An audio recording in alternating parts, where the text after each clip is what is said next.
A fun Easter craft you can try this Easter is rock painting. Let's paint some Easter rocks. For this activity, you'll need some rocks, paint pens, and a spray-on waterproof sealant.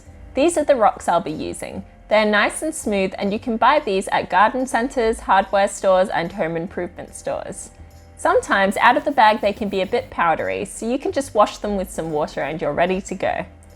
This is an acrylic paint pen, which you can find in stationery and craft shops. Of course, you can use acrylic paint with a brush if you prefer, but these make drawing on the rocks really easy and are less messy. I'm going to show you how to make two kinds of Easter rocks today, a chick and an Easter egg.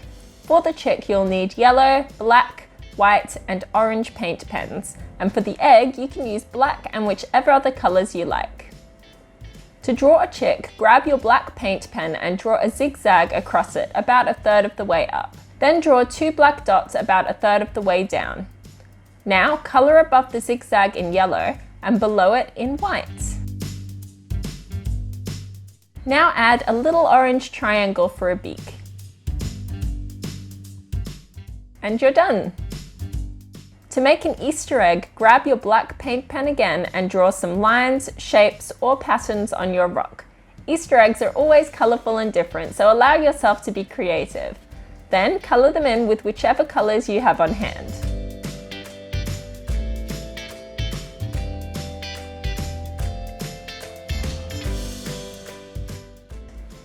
Once you're done, let the paint dry, then take it outside and spray it with your sealant.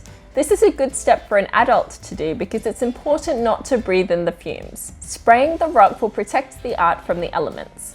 Hold the can about 30 centimeters away and spray a light coat.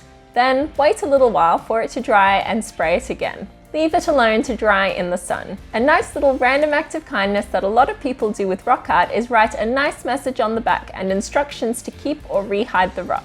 Then they go for a walk and leave the beautifully decorated rocks out and about for people to find. Because why not spread a little Easter happiness? Just make sure you don't add any extras to your rocks like googly eyes or glitter, as these aren't good for the environment. Also, be mindful of where you hide them, making sure you don't damage any property or put it somewhere where it could injure people, flora, or fauna. Have fun making rock art and have a great day.